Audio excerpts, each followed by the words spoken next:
안녕하세요. 우리가 매일 쓰는 전기, 자동차 기름, 이 모든 에너지는 대체 어디서 와서 어디로 가는 걸까요? 지금부터 딱 5분, 대한민국의 거대한 에너지 흐름을 속 시원하게 파헤쳐 보겠습니다. 이런 생각 혹시 해보셨나요? 이 도시의 불을 밝히고 저 공장을 돌리고 우리가 매일 타는 자동차를 움직이게 하는 그 에너지의 총량, 아마 상상하시는 것보다 훨씬 클 겁니다. 바로 이 숫자 2억 9,200만 TOE. 이게 바로 우리나라가 1년 동안 공급받는 1차 에너지의 양입니다.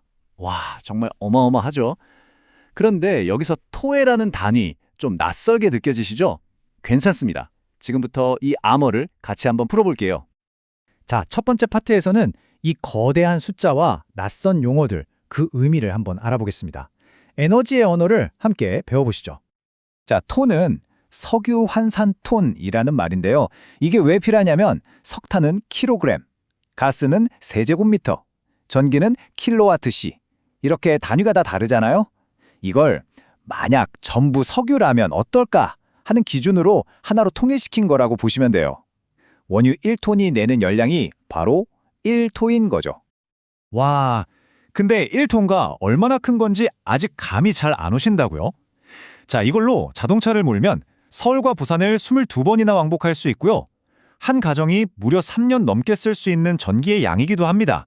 이제 좀 감이 오시나요? 정말 엄청나죠?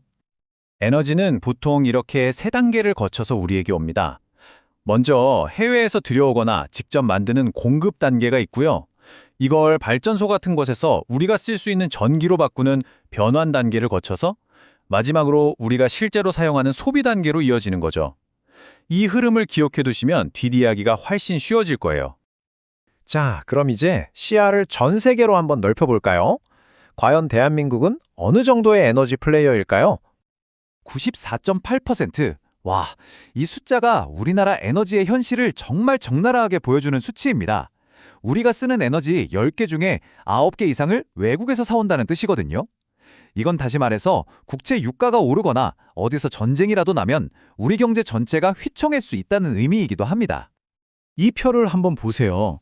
정말 놀랍지 않나요? 에너지 공급량 세계 8위, 전력 소비 6위, 심지어 탄소 배출량은 9위예요. 거의 모든 부문에서 세계 탑10 안에 들어가는 명실상부한 에너지 강대국이자 동시에 에너지 다소비 국가인 셈이죠.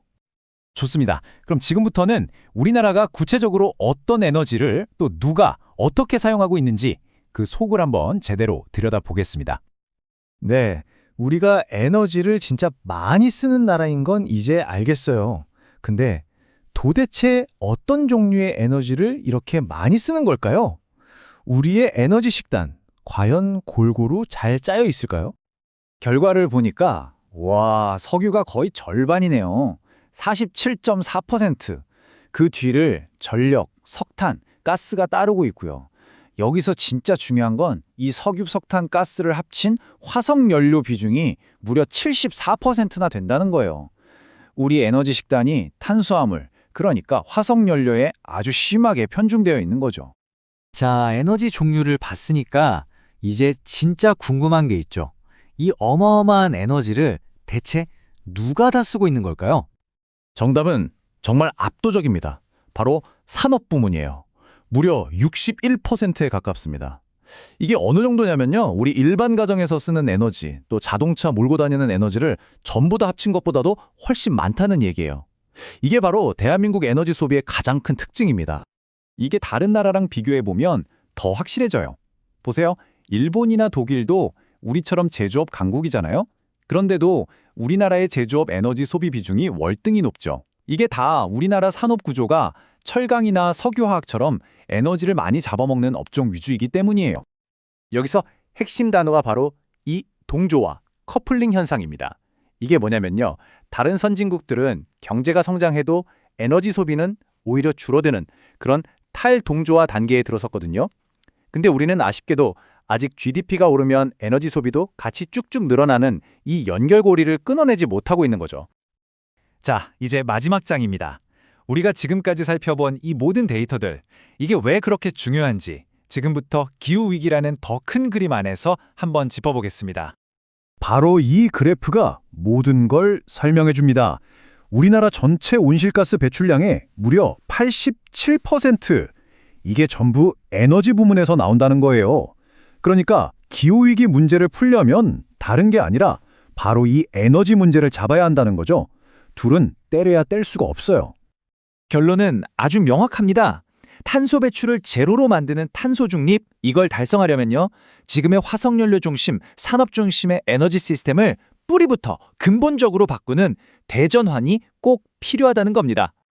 그럼 방법이 있을까요? 네, 있습니다. 국제에너지기구 IEA 분석을 보면요. 가장 큰 두 가지 축이 보입니다. 하나는 불필요한 낭비를 막는 효율 개선, 다른 하나는 태양광이나 풍력 같은 신재생 에너지 확대. 이 두 가지만으로도 전체 탄소 감축의 거의 70%를 해낼 수 있다는 거예요. 핵심은 결국 덜 쓰고 깨끗하게 쓰는 거죠. 지금까지 우리 경제는 사실상 화석연료라는 기반 위에 세워져 있었습니다. 그렇다면 앞으로 탄소 중립이라는 완전히 새로운 세상에서 우리는 이 경제 구조를 어떻게 다시 세워나가야 할까요? 정말 거대한 질문이지만 이 질문에 대한 답을 찾는 여정에 바로 우리 모두의 미래가 달려 있다고 생각합니다.